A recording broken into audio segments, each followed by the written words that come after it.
सर्वार्थसाधिके शरण्ये त्र्यम्बके गौरी नारायणी नमोस्तुते।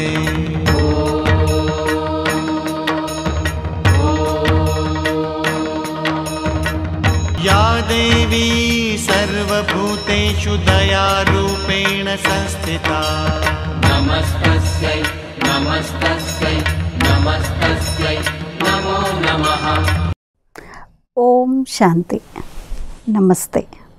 ఈరోజు మహర్నవరాత్రుల్లో శారద నవరాత్రుల్లోని లాస్ట్ రోజు 9వ రోజు. మనం గత 8 రోజులుగా పరమాత్మ శక్తులను పరమాత్మ సిద్ధులను పొంది మన జీవితాన్ని ఎంతో సక్సెస్ఫుల్గా విజయవంతంగా చేసుకోవాలనేటువంటి సంకల్పంతో ఎన్నో పూజలు, వ్రతాలు, కీర్తనలు, ఉపవాసాలు, దీక్షలు, జాగరణలు ఇవన్నీ చేస్తూ వచ్చాము. దాంతోపాటు ప్రతిరోజు ఒక దేవి యొక్క రహస్యము, ఆ దేవిని మన లోపల ఎలా ఆహ్వానించాలి, మరియు వారి అష్టశక్తులు ఏవైతే అష్టభుజాల రూపంలో చూపించారో వాటిని ఏ విధంగా మన జీవితంలో అప్లై చేయాలి, ఆ అష్టశక్తులు ఏంటి, ఎలా ఉపయోగించాలి, వీటన్నింటి గురించి మనం తెలుసుకుంటూ వచ్చాము. ఐఎమ్ షూర్ మీరు కూడా ఈ 8 రోజులు ఒక దీక్షగా తీసుకొని, ఒక తపస్సుగా తీసుకొని ఈ అష్టశక్తుల్ని మీ లోపల కూడా ప్రాప్తించుకున్నారని అనుకుంటున్నాను. మరి రోజు 9వ రోజు చాలా ముఖ్యమైనటువంటి రోజు మహర్నవమి. మహర్నవమి ఒకటేమో మనము చైత్ర నవరాత్రుల్లో శ్రీరామనవమి చేసుకుంటాము. మరి ఈ శరత్ నవరాత్రుల్లో మనము ఈ 9వ రోజు మహర్నవమిగా చేసుకుంటూ ఉన్నాము. 9వ దేవి యొక్క స్వరూపము, మాత యొక్క స్వరూపము సిద్ధిదాత్రి. చాలా ముఖ్యమైనటువంటి, చాలా సుందరమైనటువంటి రూపాన్ని ఆ దేవిది చూపించటం జరిగింది. 4 భుజాలలో శంకు, చక్ర, గదా, పద్మంతో విరసిల్లుతున్నటువంటి చాలా సుందరమైనటువంటి ముగ్ధ మనోహర రూపము సిద్ధిదాత్రి. ఎవరు సిద్ధిదాత్రి? సిద్ధి అని అంటే ఏంటి? మన లోపల ఉన్నటువంటి ఆంతరిక శక్తులు, మెడిటేటివ్ పవర్స్. సో ధాత్రి, ధాత్రి అంటే దాత, ఇచ్చేటువంటి వారు అని అర్థము. సిద్ధిదాత్రి అంటే శక్తులన్నింటినీ ఇచ్చేటువంటి తల్లి అని అర్థము. మరి ఈ రూపము స్త్రీ యొక్క ఏ రూపంతో పోల్చొచ్చు, నారి యొక్క ఏ స్వరూపము? మనం గత 8 రోజులు స్త్రీ శక్తి యొక్క 8 రూపాలని చూసాము. 8 రూపాల్లో ఏ విధంగా తన కర్తవ్యాన్ని నిభాయిస్తుంది.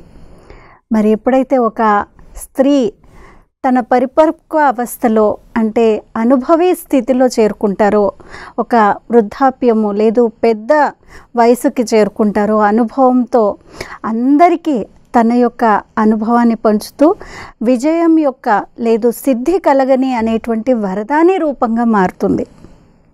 మన ఇళ్లలో కూడా ఎవరైతే వయసు మళ్ళిన వాళ్ళు, పెద్దవాళ్ళు ఉంటారో వారు చాలా అనుభవంతో ఏదైతే శిక్షణలను ఇస్తారో, లేదు ఏదైతే వరదానాల్ని, ఆశీర్వాదాలను ఇస్తారో ఆ ఆశీర్వాదాలు ఫలిస్తాయి అని అంటాము. మరి ఎక్కడికో వెళ్ళి ఆ దేవిని పూజించటము, కానీ ఇంట్లో ఉండేటువంటి పెద్దవాళ్ళతో అయితే మనం సరిగ్గా ఉండట్లేదు. పెద్దవాళ్ళని ఈరోజు పెట్టుకోవడానికి లేదు, వాళ్ళని చూసుకోవడానికి మాకు టైం లేదు, ఓపిక లేదు, వాళ్ళు మమ్మల్ని విసిగిస్తారు అని ఓల్డేజ్ హోమ్స్ అని, లేదు అనాథాశ్రమాలని ఇక్కడ పంపించేయటము. ఎవరైతే ఇంట్లో ఉన్నటువంటి సిద్ధిదాత్రి ఉందో అలాంటి సిద్ధిదాత్రినేమో బయటకు పంపించి మందిరంలో ఉండేటువంటి దేవి సిద్ధిదాత్రిని అయితే మాకు సిద్ధి కలగని అని పూజిస్తున్నాము. ఇదెంత సమంజసమో.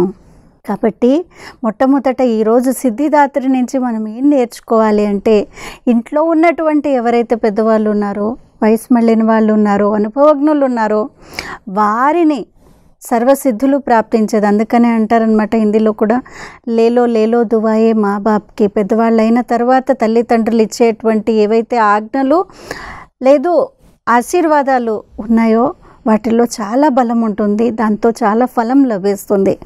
కాబట్టి సిద్ధిదాత్రి స్వరూపంలో ఈరోజు మన పెద్దవాళ్ళని పూజించటము, వాళ్ళని గౌరవించటము, వాళ్ళ యొక్క మనస్సు భావాల్ని ఏవైతే ఉన్నాయో అది తీర్చడము.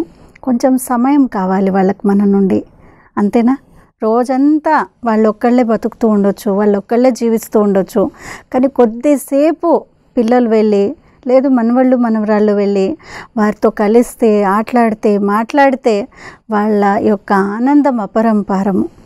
సో కొంచెం సమయం కావాలి, మన పేషెన్స్ కావాలి, మన ప్రేమ కావాలి వారికి ఈ సమయంలో. అది ఎప్పుడైతే మనం అందిస్తామో న్యాచురల్గా వాళ్ళ యొక్క హృదయపూర్వకంగా మన పట్ల ఎన్నో ఆశీర్వాదాలు కలుగుతాయి. అదే సిద్ధిదాత్రి స్వరూపము. సో ఆ సిద్ధిదాత్రిని మనం పూజిస్తూ ఈరోజు మనం సర్వసిద్ధులను పరమాత్మ శివుని ద్వారా ప్రాప్తించుకుందాము. వాస్తవంగా పరమాత్మ శివుడు సర్వగుణాల సాగరుడు, సర్వశక్తివంతుడు.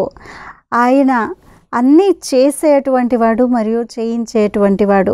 మరి అలాంటి తండ్రిని, అలాంటి పరమాత్మని మనం ఈరోజు స్మృతి చేసినట్లయితే మనకు కావాల్సినటువంటి అన్ని సిద్ధులు, ఆత్మ యొక్క అష్టశక్తులే కాకుండా ఏ గుణాలు, ఏ కళలు, మనలో ఏ టాలెంట్స్ కావాలో, ఏ పాజిటివ్ క్వాలిటీస్ కావాలో అన్నీ కూడా పరమాత్మ నుంచి ప్రాప్తిస్తాయి.